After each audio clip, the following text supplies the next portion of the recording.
Greetings, students! Welcome to the greatest institute of magical learning in the Four Kingdoms. I'm tormented by gnomes. I'll be your game master.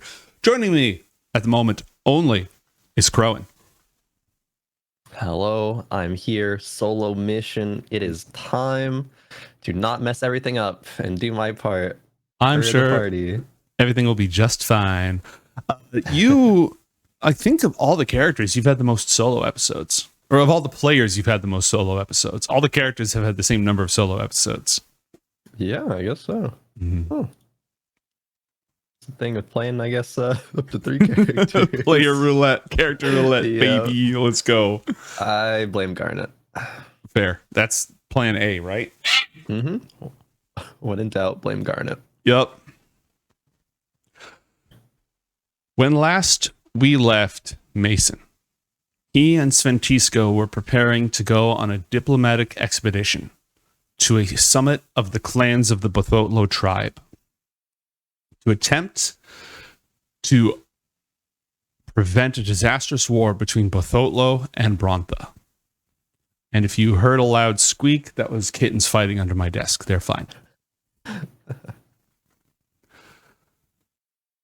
This is just after discovering the Eye of Arakura in the principal's office, and Untermauler basically telling Sventisko that he was going to go kill a whole bunch of people, and the less she knew about it, the better.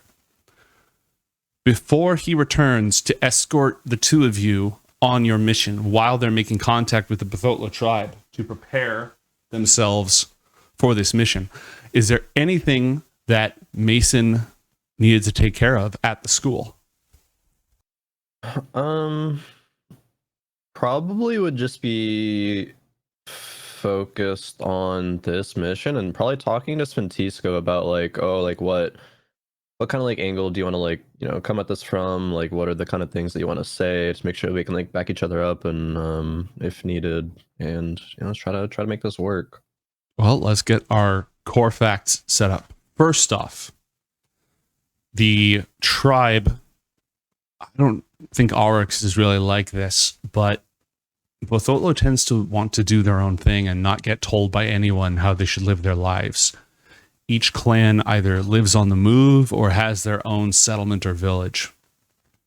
At something like this, you're going to have a gathering of multiple clans within the tribe. Their elders are all going to meet to each speak on their behalf. There's no formal rule for how an agreement is made or not made.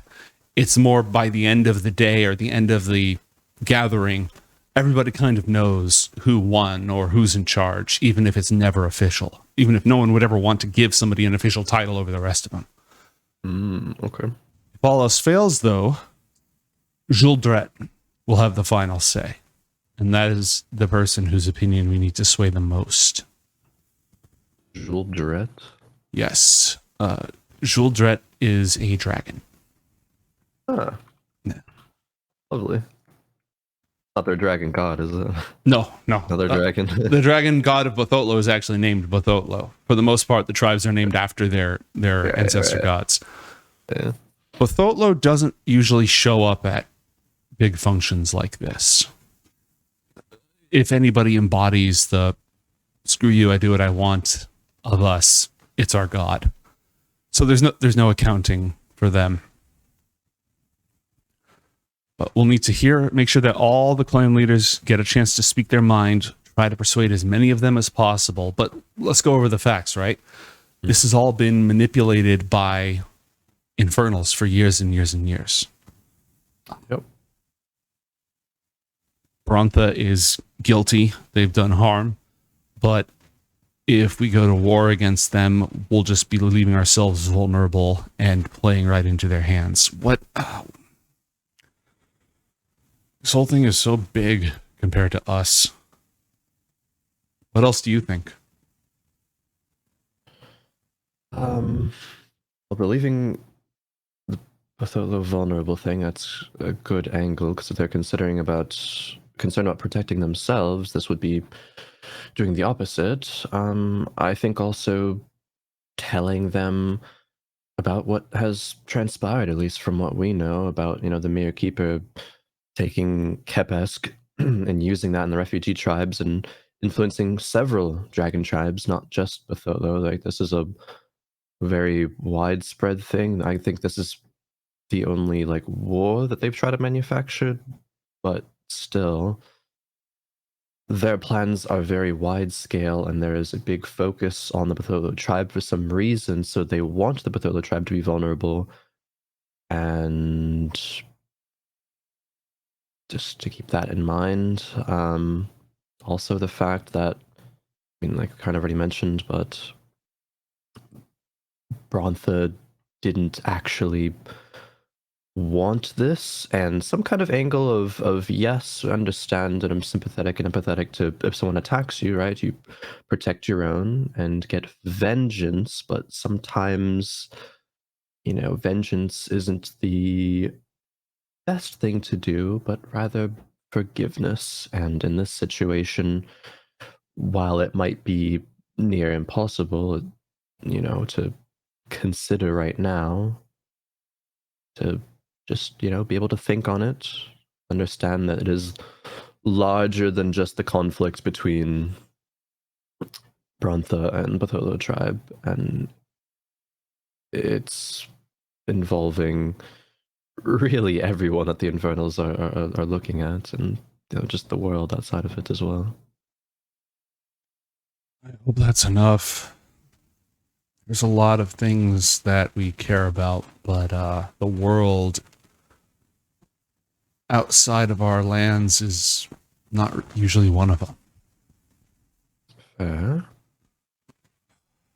Okay. Perhaps also making sure that they understand that we're going to the Bronthan tribe as well, and it's not just going to be Bothotlo tribe, you need to lay down your arms and not attack, and then, well, Brontha just does whatever they want, but understand that we're trying to go for the same efforts as Brontha, and if Brontha ends up declining, then sure, by all means, do what you need to do, right? We're not going to say just, you know, sit here and, you know, get slaughtered, but this is a widespread effort to have both parties kind of come to an understanding. Okay.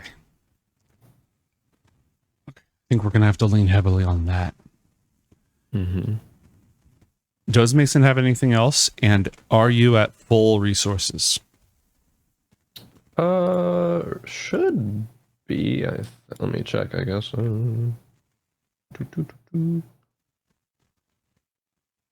I forget days. I think I'm down like one spell slot or something, like one lucky dice, but you know, it's fine.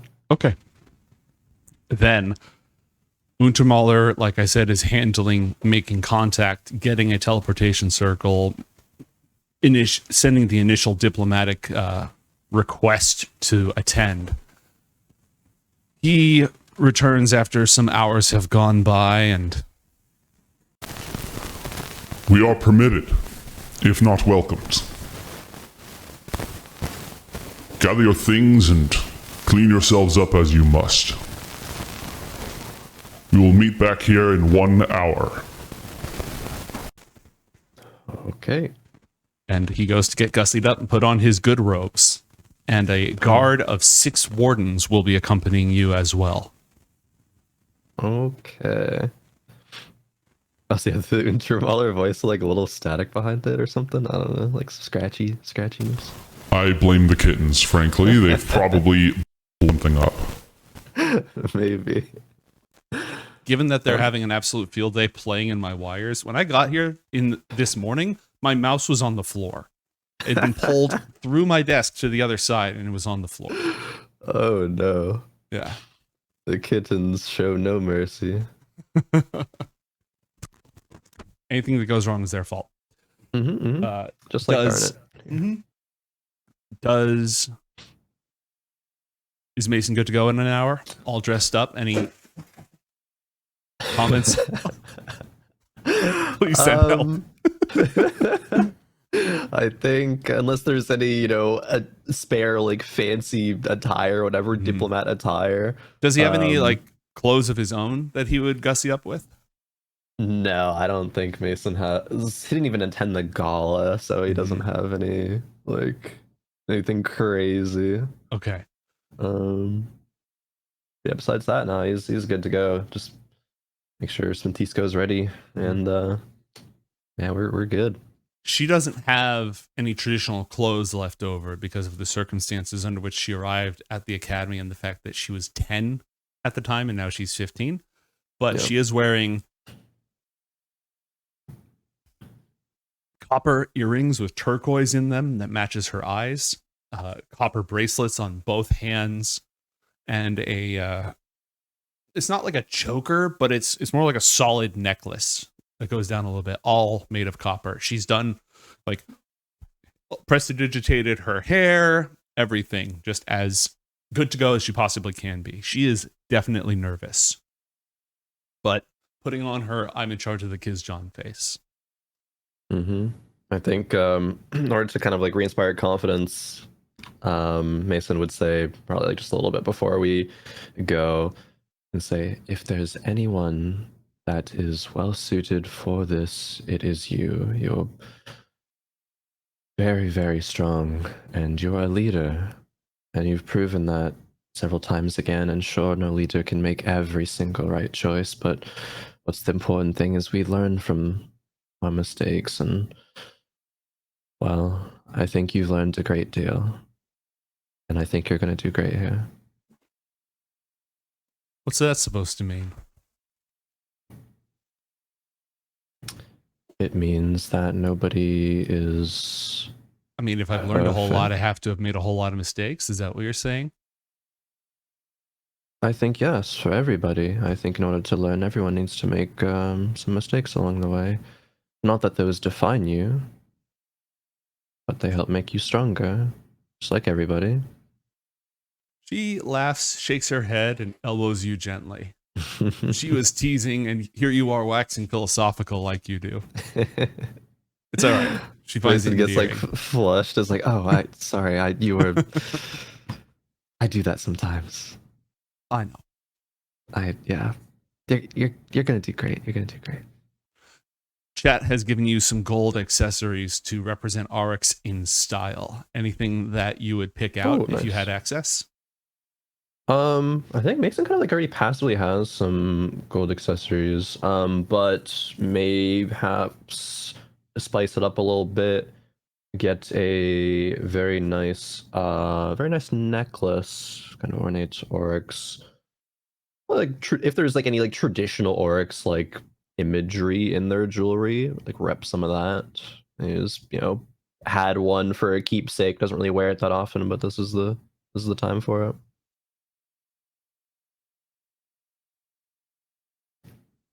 Gathered all together. Sorry, go ahead. No, I was saying you're Plus muted, one SP. but you yeah. Gathered all together. The wardens are all polished up. They've got their good armor. Everything's been Ioth Academy trying to put their best foot forward as they load up, and somebody else casts teleportation circle, just in case Master Untermauler needs those spell slots.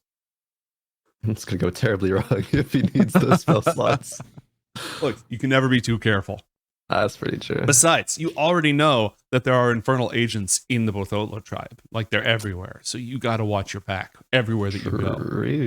Do we have it confirmed that there are miraclons within any of the tribes? We just knew that there were like some within the refugee camp, right? You got a specific list of who was in the refugee camp. You did not get a specific list for who was in Brontha, Vudazon, Bothotlo, and several other dragon tribes. Okay. But we have reason to believe that there are some within the... Oh, okay. Oh, okay. Interesting. Again, the reason it always feels like everything is stacked against you non-Alexander guys is because the Infernals have been working on this for hundreds of years, and you poor kids just happened to be born right when things are going according to plan.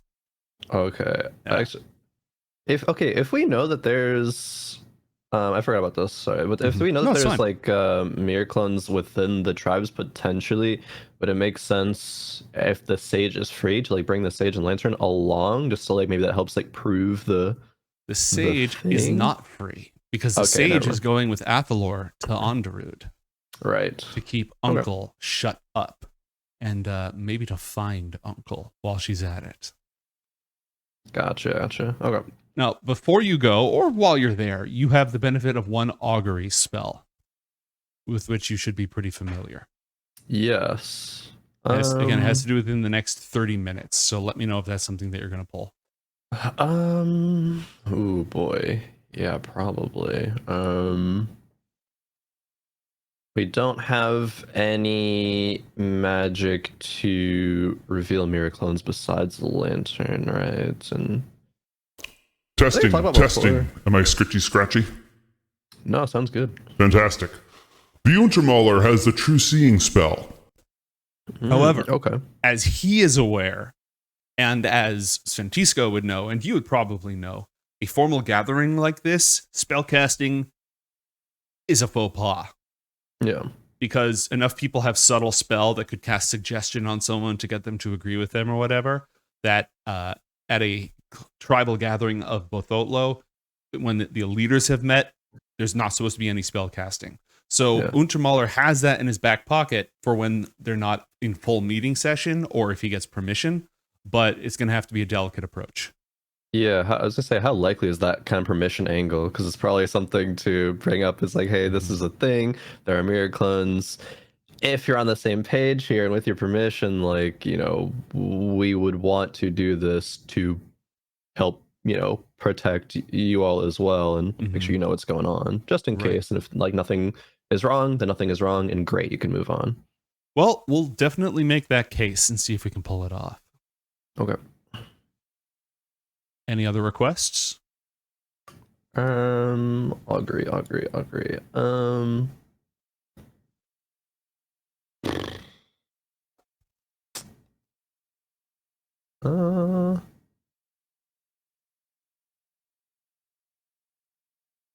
I think if we go, is there gonna be any inferno influence kind of Remember angle? that augury just is, if I take this course of action, good, bad, both, or neither.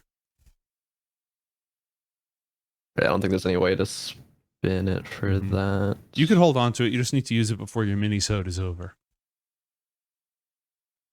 Okay, well, we'll hold it. If we don't get Okay. to it, it's fine, but we'll hold it.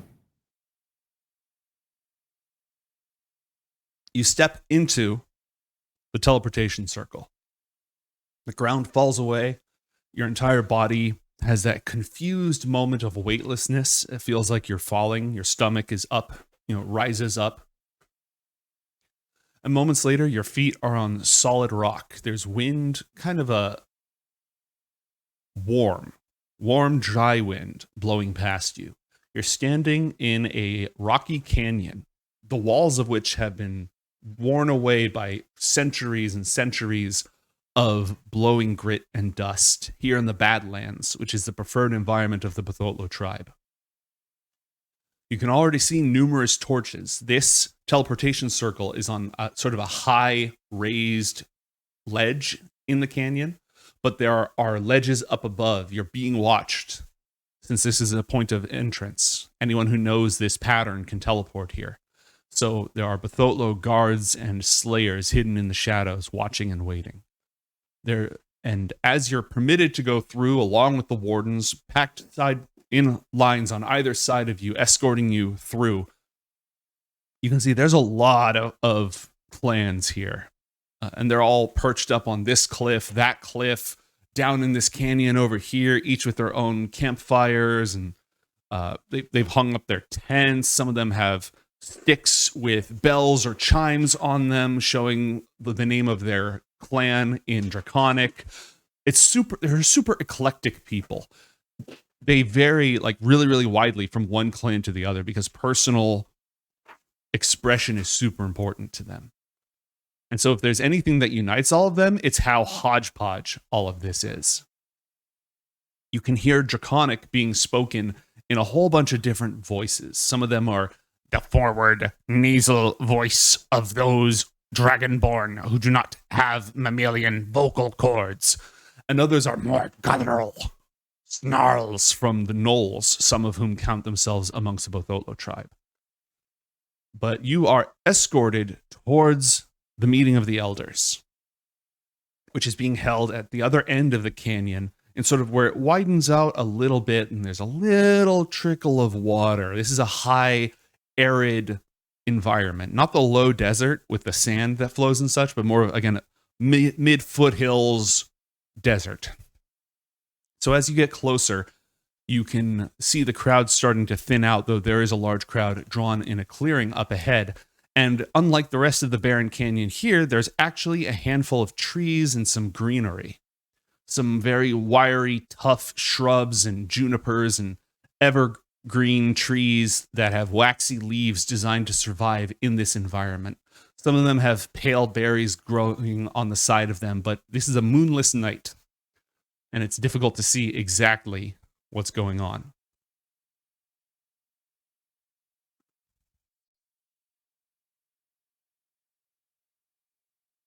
As you approach, you see somebody lying down on this ledge up above you. The procession draws to a halt as Untermauler speaks with one of the clan representatives up ahead. We have to, and informs all of you that you have to wait to be recognized by Juldret and the tribal elders. Okay. Whoever's lying down is upside down and staring at you, and then rolls over, flips on his front to look down on this group of strangers from Ioth Academy. Is their demeanor like different than everybody else's? Like, this person like stands out. They're about as old as you. Like, this is a teen. Oh. Roughly your age or your equivalent age. Sort of not curly, but wavy hair. Some earrings that are like almost long arrowheads that are copper shaped.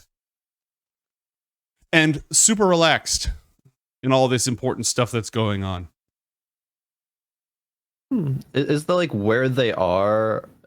Is it like close to where this like important like meeting thing was like going to go on? Like, are they?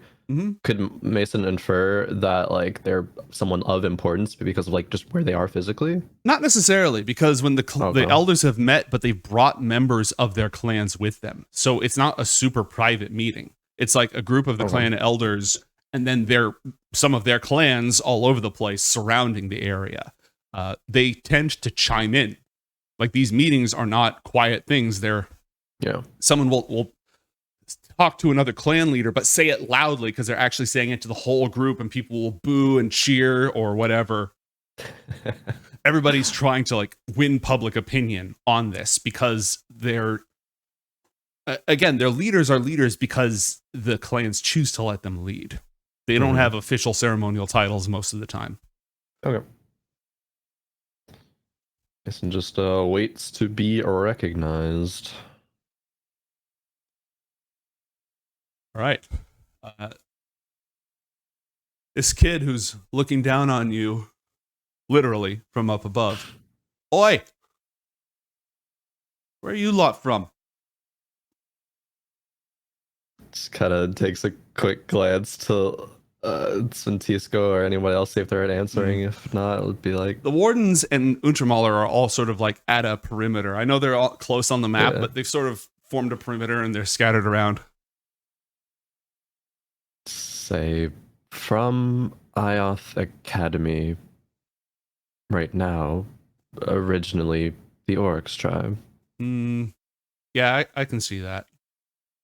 And you, he points directly at Sventisko. You, on the other hand, and he slides down and walks over to the two of you. The Wardens glance at each other for a moment. Look at Untermauler. Untermauler keeps one eye on this kid. He has his staff of power, just in case he has to nuke a fool.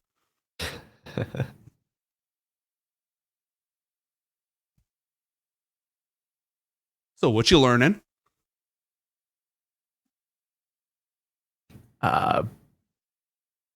Well, it's not rhetoric or public speaking, obviously, or oratory. Wasn't prepared for this part of it. I don't know, learning basic things and some more advanced things like numerology, the intricacies of spell matrices, a lot of boring stuff, really. You know, I've learned a whole lot of things, but you know what I haven't learned yet? It looks over at Sventisko. Your name. Damn. What the fuck? Why is he smooth as fuck? You can see she sort of smiles and Sventisko di Bothotlo. But yeah, see, I knew you were one of us the moment that I laid eyes on you.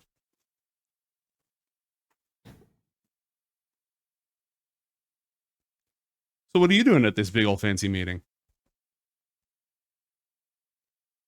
You saying that to Sven or? Yeah, he's saying that to Sventisko. We're here to intercede on the Academy's behalf. Really? That's, most of the time they're called the elders because they're old, not kids. Well, we've been through a lot, and I'm a leader where I come from. Yeah, I can see that, obviously. She perks up a little bit. You are being increasingly ignored. That is okay. I think in this specific interaction, Mason's comfortable and confident that Sventisko will, handle whatever. And if he's just like gassing her up, make him more confident before the thing, even better. Great. All right. Roll an insight check for me, please. Okay.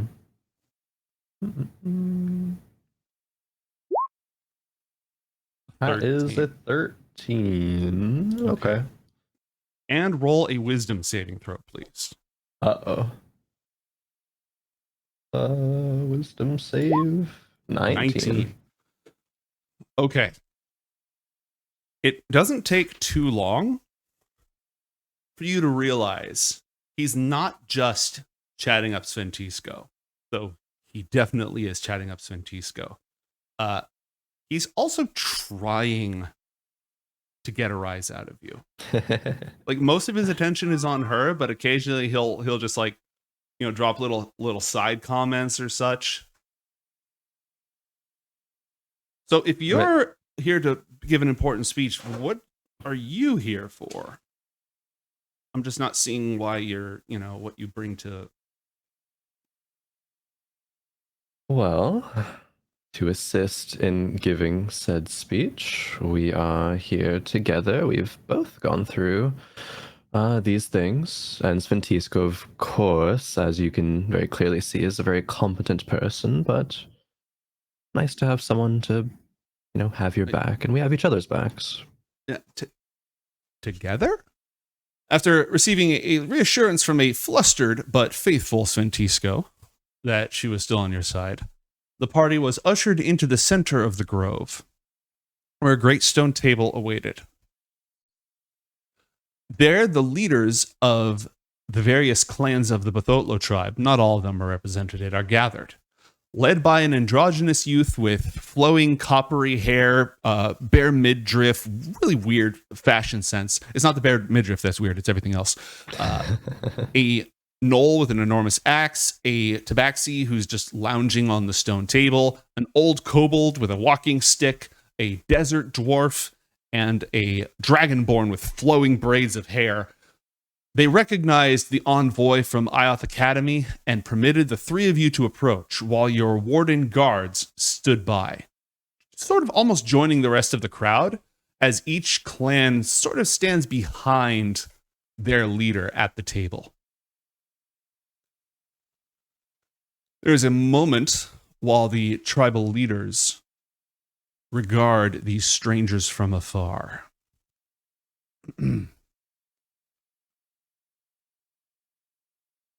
Juldret, the androgynous-looking youth, a dragon in guise, will be the first one to speak up. I don't really know why you're here. Sventisko will say, to intercede, to warn you of a plot to destroy our tribe by bringing about a ruinous war.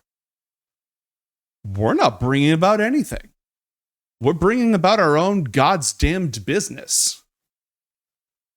You can just go ahead and shuffle on to Brontha. Talk to them. They're the ones encroaching on our lands. We have... It seems fairly simple to me.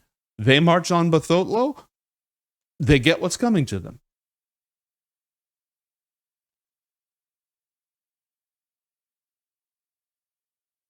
Now, this is the part where Untermauler and Sventisko should take point, but I really don't want to sit here for the next 20 minutes Okay. talking to myself. So Yeah, please fair. feel free to intercede, and I'll have them talk almost off screen to a degree. But before that, the Knoll will growl. That is not enough. They've killed villages. They've moved in and searched from house to house, upending our things, looking for infernal corruption. The wrongs that they've done must be punished. Anyone who's killed and harmed Bothotlans must suffer in kind.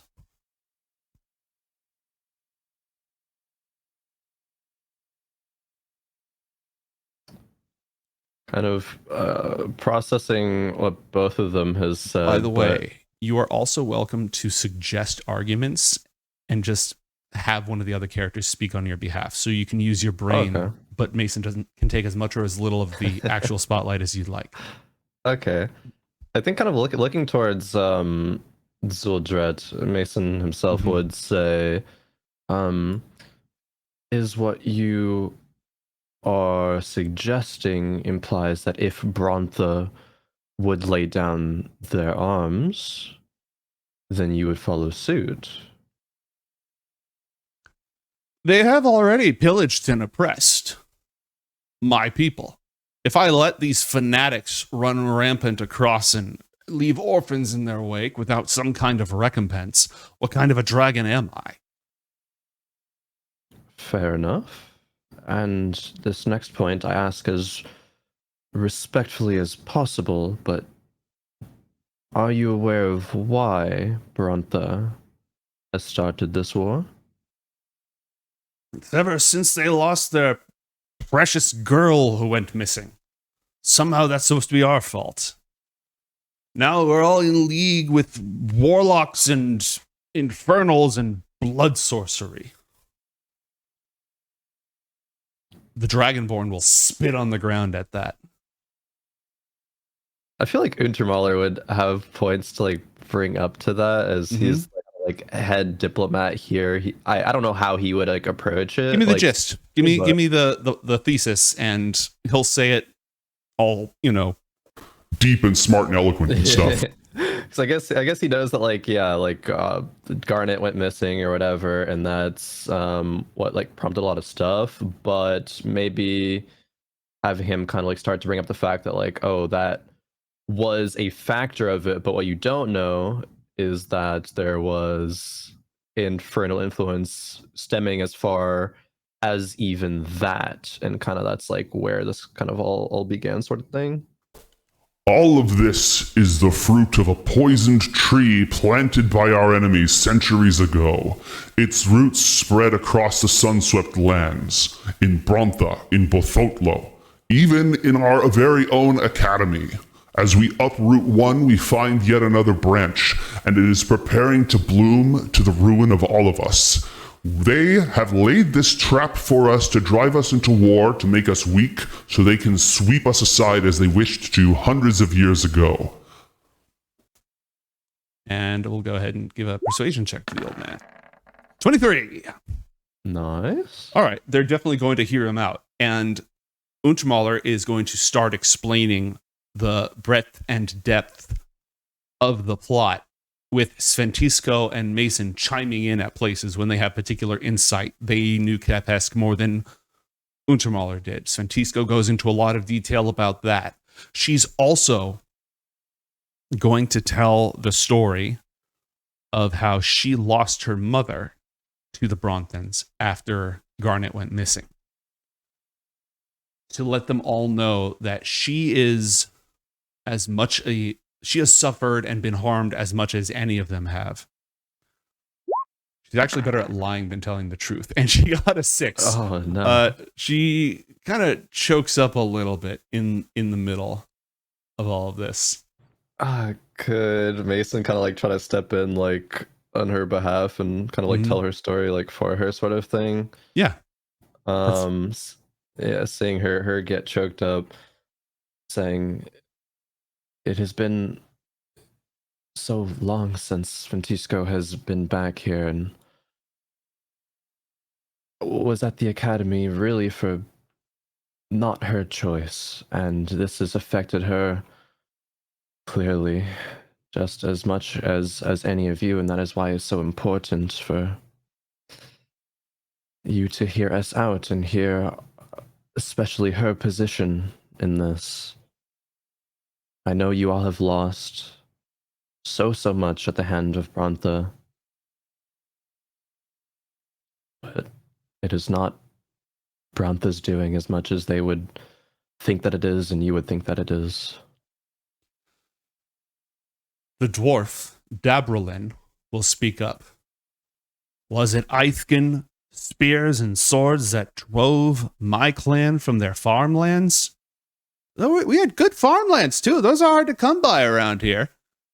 Was it them what uprooted us and left us scattered to run around, going back to the old nomadic lifestyle we never wanted? No. I was Bronthan armor, Bronthan steel. I don't care who was pulling the strings behind it. They're the ones what did it.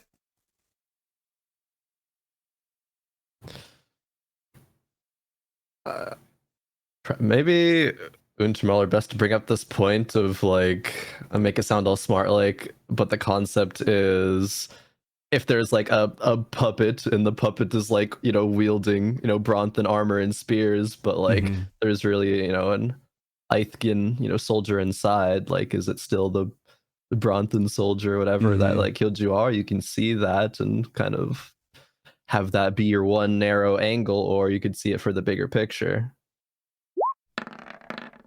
A natural one. Oh no. They cannot see the bigger picture. But Tabaxi yawns in the middle of this and says, it's too cold. They're fancy cities and they're firebird god. Make them come here and warm us up. Light some fires for us after all the trouble they've caused. Get them out of their fancy cities. Dragonborn hasn't said anything. The kobold will speak up. We ought to be careful. If there's a way to keep Brontha from our doorstep, we should pursue it. Regardless of the righteousness of our cause, there's no need to bring down their wrath on our people. We've lost too many innocents already. Who is it that's at that point? The kobold. Okay. Split sides. The kobold. I'd show their names, but I have their complete names on here. With their like, and their names are, they include the tribe and the clan and a lot of stuff. So yeah, technically this is Split Sides Ipiubel di Bothotlo. Wonderful. Split sides it is. I'm not. I guess. Go ahead.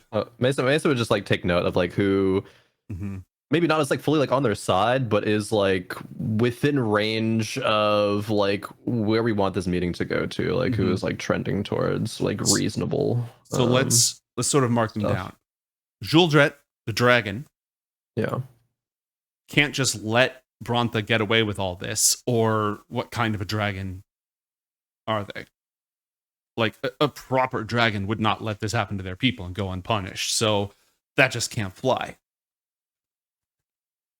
Breezarg, the gnoll, who has metallic copper eyeshadow, as does everyone else in her clan, is angry about all the innocent blood that has been spilled and thinks that, you know, we ought to get them back for it. Lost in the Rocks, the Tabaxi, thinks that it's too cold and that we should make the Bronthans come take care of us. It's as for their inconvenience. Daberlin's people lost their farmland. Splitside thinks we need to be careful and not pick a fight. And Neardis hasn't talked a whole lot. Okay, this is workable. This is workable.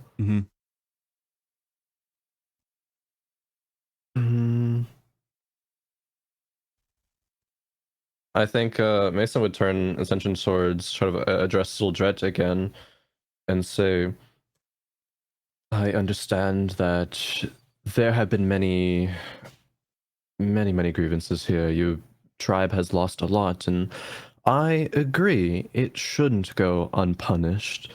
What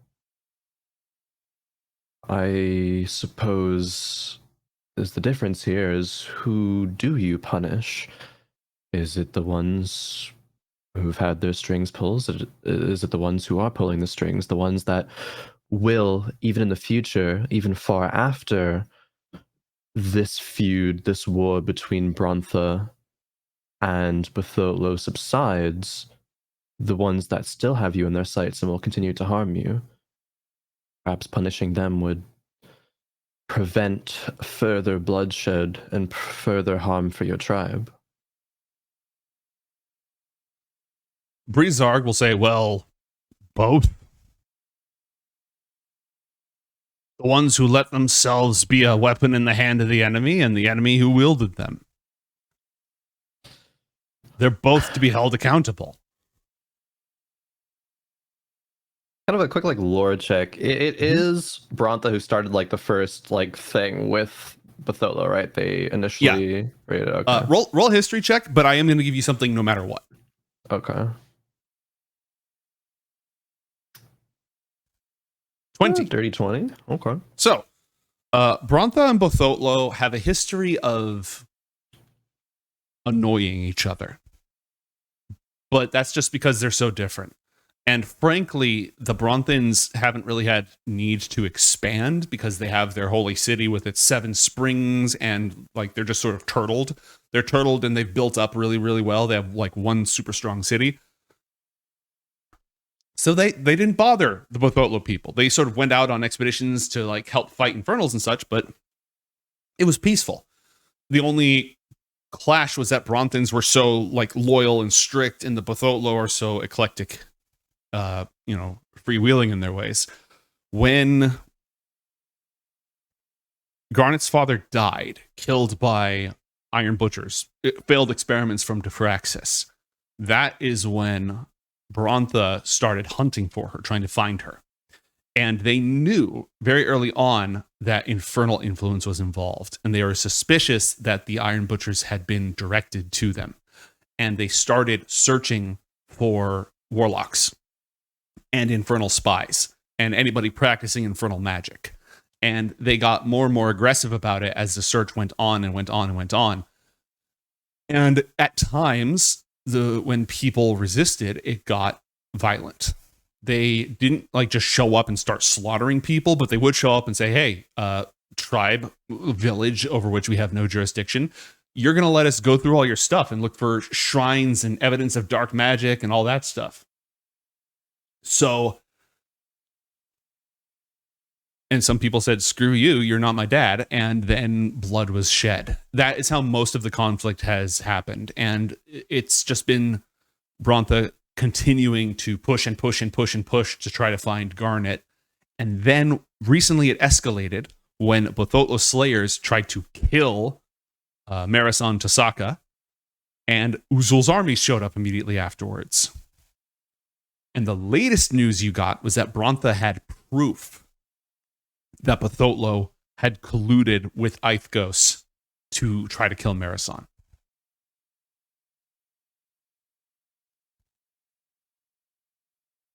Can you say the last bit again? Brontha, there was proof that Brontha colluded with Ioth to kill Marasan? Brontha says they have proof that Bothotlo conspired.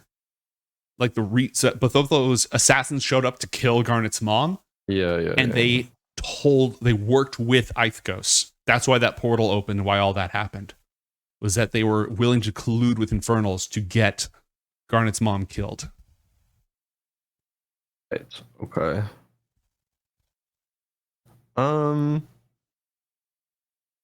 Not so much I think Untermauler would do this, but I guess just asking you, would Untermauler ever take the angle of, I don't know if this would work here, but Brontha was first targeted by infernal stuff, infernal influence, and that's when they started lashing out. So they were trying to do the same thing that the Bothotlo tribe is, and kind of protecting their own. They did kind of take that, I think, to an extreme and grew kind of like paranoid. Mm-hmm. But it's the same kind of concept of what Bothotlo thinks right now is like, we were targeted and we want to defend ourselves. So like try to get them to kind of see it through Bronthe's eyes. I don't know if that'll be like very effective, but just to throw it out there. The issue right now, and between the three of you, you can sort of suss this out. The three of you made a pretty convincing case for that was Untermauler's 23. It was not the roles that you had. Keep in mind, and it was not his natural one. Keep in mind you have some inspiration floating around and an augury. Yeah. Okay. You've made the case that infernal manipulation is happening. Nobody is questioning that at this table. Okay. Except for Nairdis, who hasn't said anything, and Lost in the Rocks, who is mostly just complaining about random stuff. Nobody's questioning that. They're just saying that one way or another, Brontha killed Bothotlans. Brontha still did it. Even if they were manipulated, they still did it. And they not only shouldn't attack us, because obviously if they attack us, then why are we even talking? But even if they just don't attack us, that's not good enough. Okay. Would they want... How many of them would be satisfied with, like, not even just, like, a kind of peace treaty, but, like, Brontha kind of, you know, paying for damages sort of thing? Like, would they be satisfied with that? If you propose that, Juldret will say, what price do you place on Bothotlan lives? Quite the question. But they must pay one way, and I think it would be up to you all to determine what that price is. Blood! The Gnoll growls. Well, they can rebuild every single thing that they burned, that they knocked over and trampled on, first off. For starters, what was the dwarves' name? I've got them all in my secret mode. Dabrelin.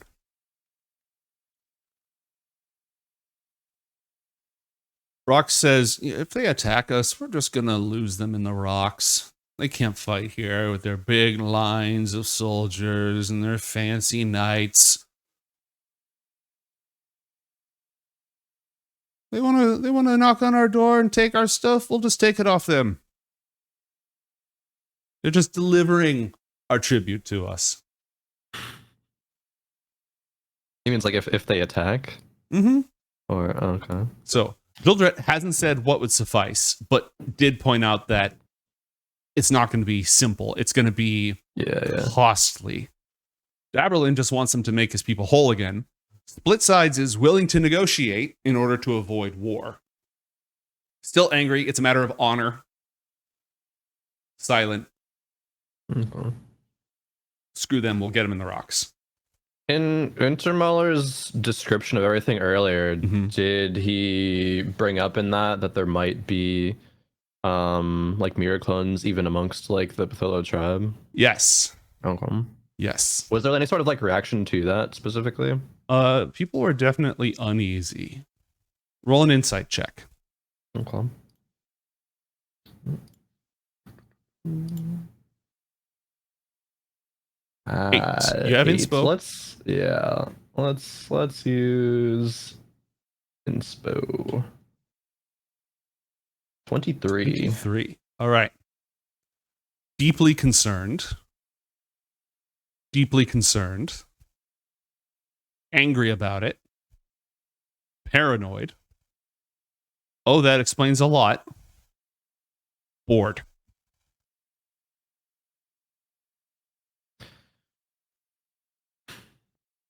I think maybe Untermauler would think of this or do this, but like understanding that there is a lot of unease around the camp, maybe wants to try to, as like subtly as possible, like manipulate that uneasiness and ask them a question like, oh, with this in mind, has there been anyone, you know, amongst your tribes that like you think or like who?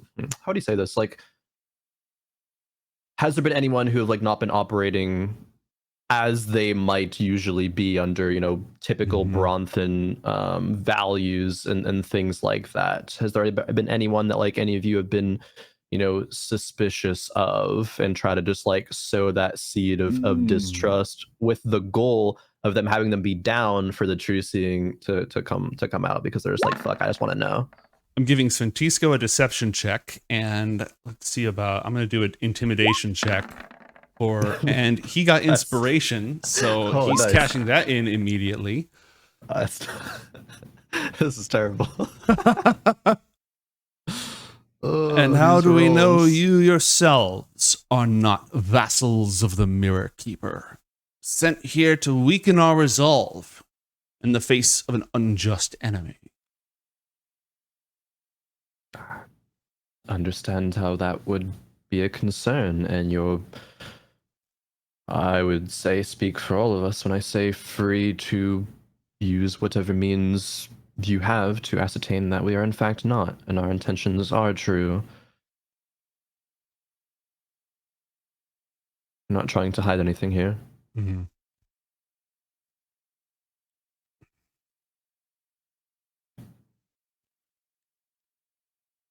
Why don't you give me a skill check? You choose what you're trying to do. Also, you have a luck die that's been granted to you by chat. Yes. Based on that argument, it sounds like persuasion to me, but kind of your call. Yeah, probably persuasion. Okay, give me it. 22. Good enough. Okay. Everyone looks at each other for a moment.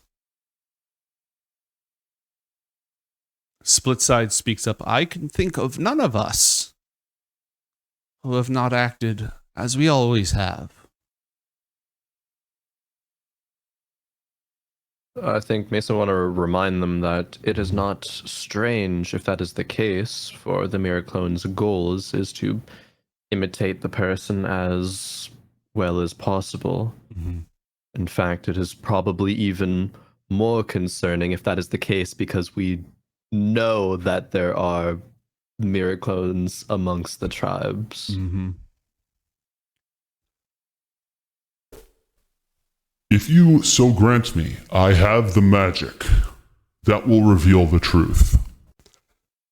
Almost everyone talks at once, except for Nairdis, the Dragonborn, and Splitsides, just going, oh, no.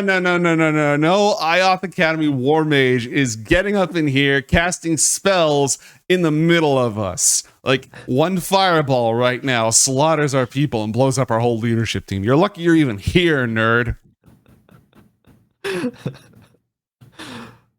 Oh no.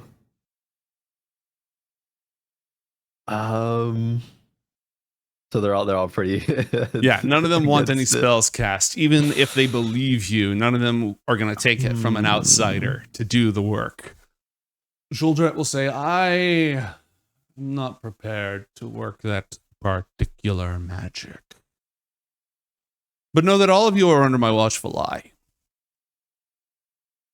I am a proper dragon of Bothotlo's blood, and I will not allow us to be infiltrated by the very forces our enemies claim and name to kill us. Now, Muintiori, as I said when you first came here, sure, we've learned a thing or two. The Infernals are evil and plotting against us. Not exactly new information. But the original problem still remains. One, we're not the ones attacking them. And two, they owe us. So how are you going to fix that? Because that's their responsibility, not ours. If they want to undo the wrong they've done, we can tend to our own house, sniff out traitors, look for mirror clones. We've been forewarned, now we're forearmed. But the rest of this is neither our business nor yours. It is a purely Bronthan matter. They have brought this war to our doorstep. They have ransacked the lives of our people. And they're the ones who are an affront to our tribe. So, what are you going to do about that? You solve that problem. You make them do right by us. And then we can talk peace and settlements.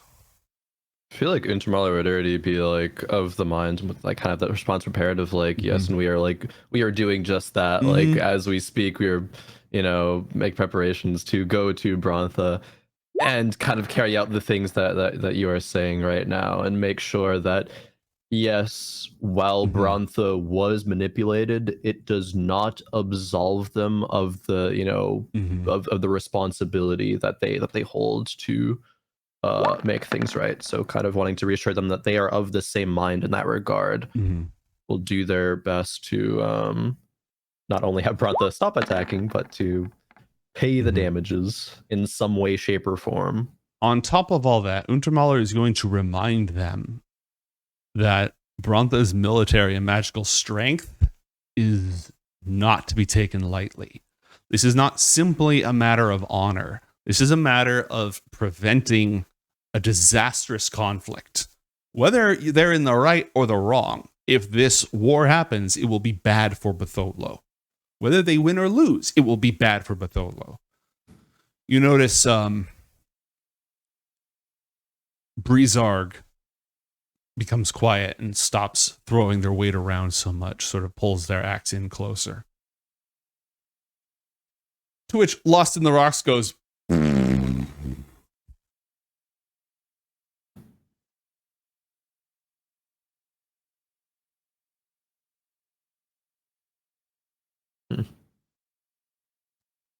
I think we remain, unless you have something else, I think we remain resolved.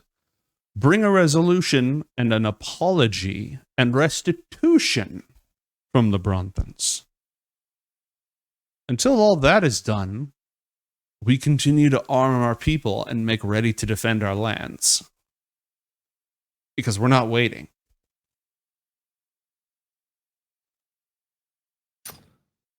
Okay. I think I guess that's like kind of fair, low-key. It's like, yeah, if Brontha says they'll stop, then we could work with that. But until then, like, what do you want us to do, kind of thing? Like that's like fair, I guess. So, Jules Dret will actually look directly at Mason. Are you here to speak for Oryx? I suppose, in a way, yes. I know that with all this information, Oryx is subject to such infernal influence and danger as well, and we might not approach matters in the same exact way as Bothotlo, but this conflict does immediately involve Bothotlo, so I am here first. But the Oryx tribe does very much not want to see a fellow tribe in danger and will do its part to assist in the ways possible. And first and foremost, by trying to prevent these things from happening. Give truth to your words, son of Oryx. And that may move my heart. But you may need somebody else to speak on their behalf. I'd want to see this aid that you're talking about. After all, having the assistance of the mighty Oryx tribe could make a huge difference. Would this assistance perhaps help you be more comfortable if Brontha does indeed agree to lay down their arms? Yes. Yes, it would. We would need our claims on our land to be reasserted and our stewardship of these people to be recognized by one of your leaders. And he uses the word for dragon as well as leader. Okay. In the Orcs tribe, are there any kind of like dragons like Zuldret that have a place in the Orcs tribes? Like not like main dragon, but I guess a dragon that is respected? Most gold dragons exist as sort of mentors for Oryx. They live not amongst, like they don't live in the monasteries and in the settlements, but they usually live somewhere nearby in a secluded location. And the Oryx can go seek them out to get their counsel, get their advice, get training, spiritual wisdom, that sort of thing. So they aren't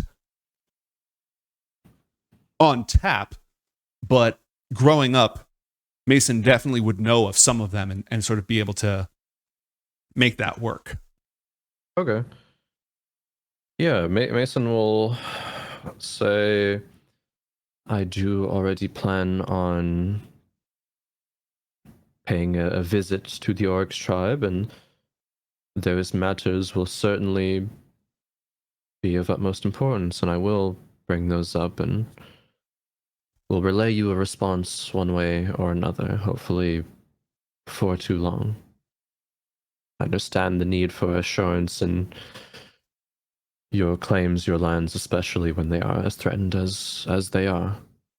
We all want to be resolute in what we have, ensure that it will not fall and is not in danger. Besides, nobody shoves us around. Agreed. Very well. It's resolved by the elders that Brontha can send us their deep apologies, lay down their arms, and make restitution to our satisfaction. And Oryx can recognize our sovereignty over these lands and intercede on our behalf. And should those transpire and Brontha stays the hell away from our lands, then maybe we can keep living on in peace. There's a murmur from the crowd as you can tell there's a lot of anger and fear among them. But overall, and a lot of, what's the word I'm looking for? Sort of doubt.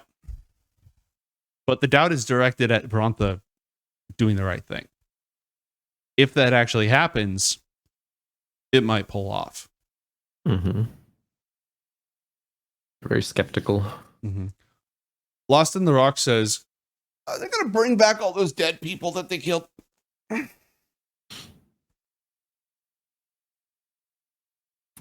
don't suppose they'll be able to manage that. That does not seem fair to me. Will they let us kill one of their people for every one of our people that they killed?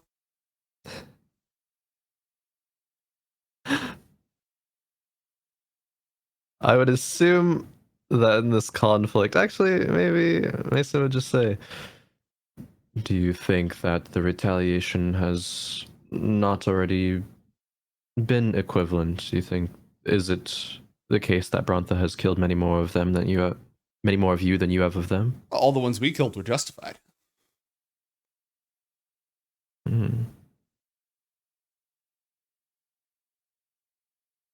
I just think that sounds fair.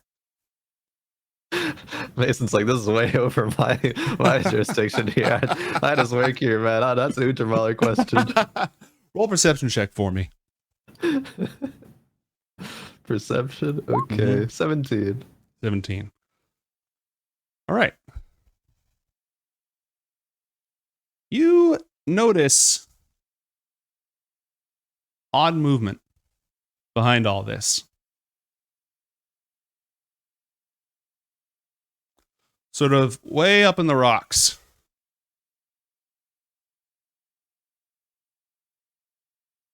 There's a pebble that falls. And I'm just moving until, there we go. Monka S. You see that kid from earlier sort of perched up above on the stones of the canyon, bouncing pebbles off a nearby rock. That kid's a fucking mirror clone. Don't. Check him, PC. Check him first. As you look up at him and say, is good, but this is not normally, looks down at you, rubs his nose, sneezes silently, and does this. Rawr.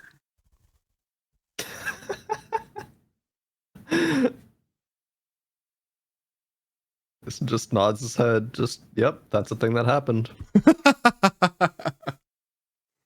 That is a thing that has occurred. All right.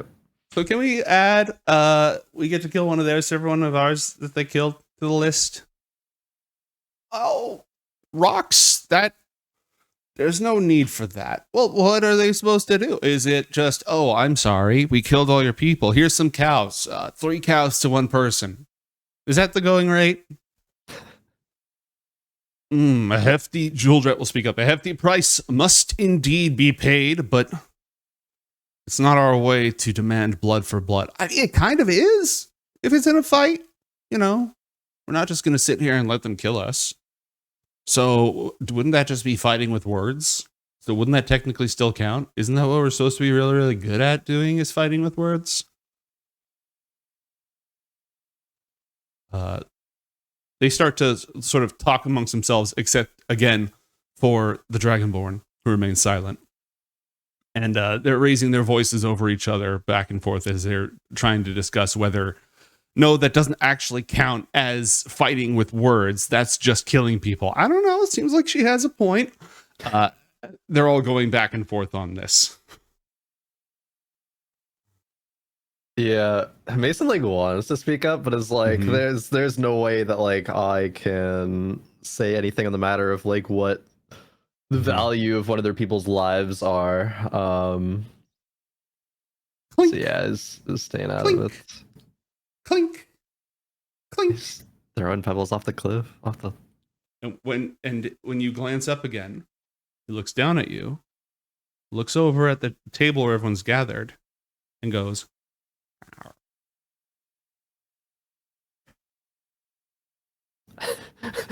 He's gonna whisper to Sven. Do you see that guy? What's he doing? I don't know.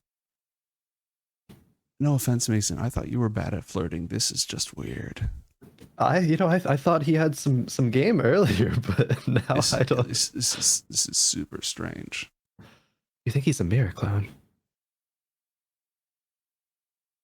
Maybe. But don't they normally take people of import? This kid's not in the meeting, hasn't told us. Just lurking around the edges. Perhaps that's one of the best people to do it. Maybe. Be a mirror clone. Question: if for the augury to cash in, would it have to be like a spell cast? Like I would be able to do it like in here? Nope, you can just ask it. Or no? Oh, just ask it? Yeah, just ask it. Bet. Augury, if within the next 30 minutes somehow track down like this kid, get this kid like alone and try to find out if he's a mirror clone. Whoa.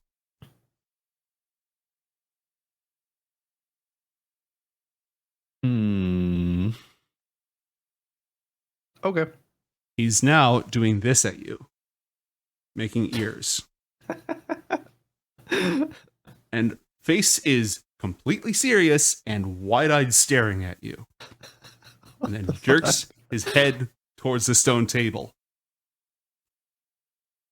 This is okay. Where's the stone table? What's the stone table that he's gesturing towards? It's what you're all sitting at, where this like gathering is thing? taking place. Yeah.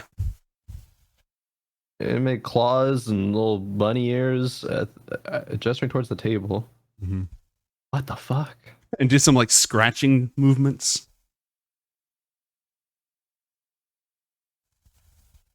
What the fuck? Okay. Are there like cracks in this table like there are in the map? Yes. Okay. I don't know.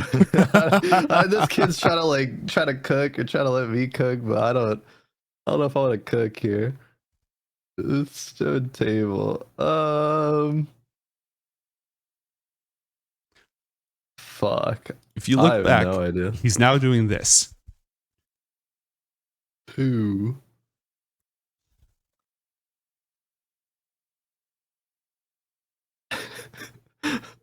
What?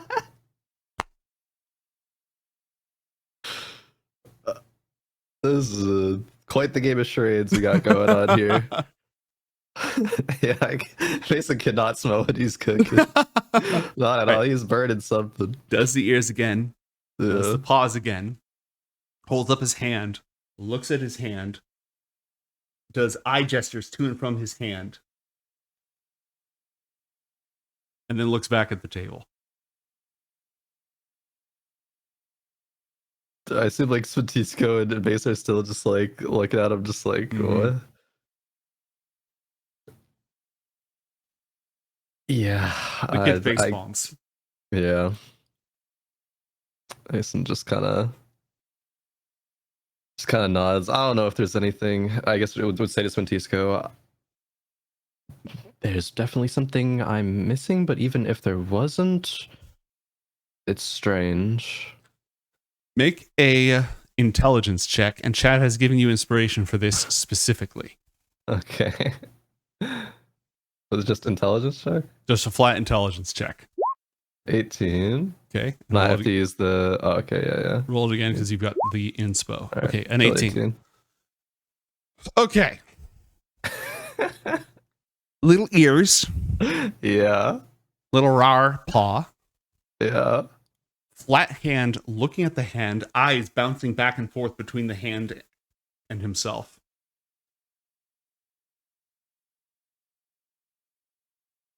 Eye gestures like, I see you.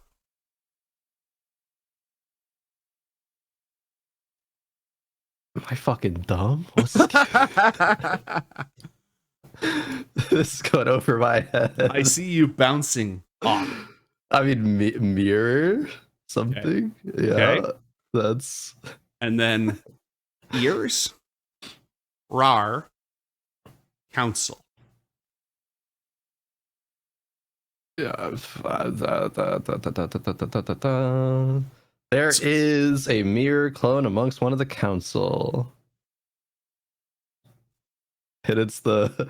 Oh yeah. It is. There was a dwarf. There's Tabaxi. There was the Null, the Kobold. Wait, what's the other one? Is it Dragonborn? Yep, Dragonborn. Dragonborn. Actual dragon.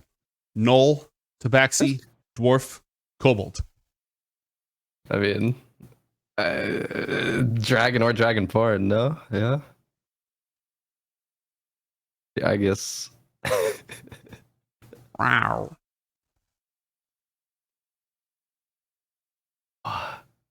Claws. I mean, cat, Tabaxi.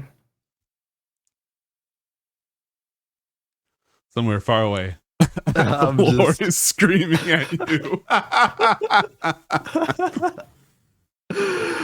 The kid will just kind of throw up his arms and lean back against a rock and.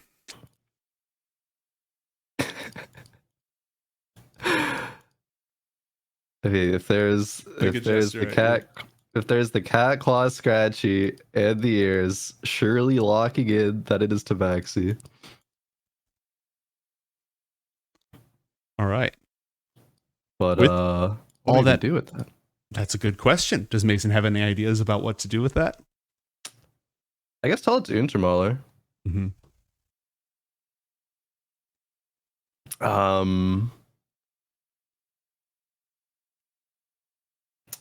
Would say I don't know if this is like, I guess whisper to him like, I don't know if this is trustworthy or not, but that strange person, child, is trying to tell us that I think there's a mirror clone amongst the council and that it is the Tabaxi among them. I normally only heed strange children from my school, Mason. What reason do we have to trust? We don't. But We know that there are mirror clones here amongst everybody, and I don't know if there's a way to convince them to have us cast this.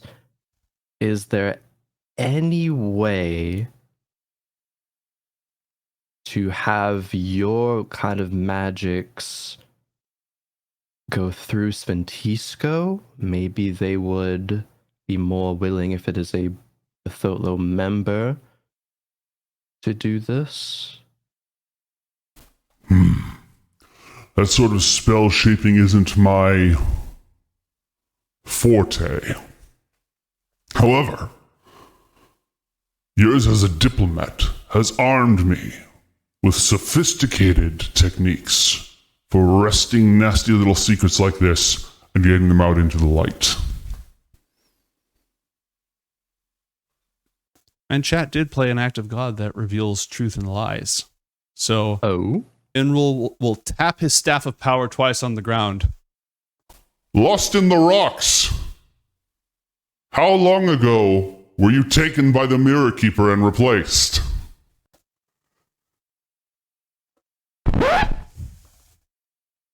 And everybody shuts up. Everybody stares at Untermauler. Everyone looks over at the Tabaxi, who yawns in boredom, idly grooms a paw, and then panics and casts Misty Step. Oh. And everybody just immediately starts yelling, which is where we're going to end your mini-sode, my friend. Okay. All right. When we come back to Mason, we will deal with the aftermath of this very strange revelation and see what comes of it, and if peace can be established, or if they're just going to have to go to Brontha and like take all their money or something. Don't go anywhere, folks. Another mini episode when we return.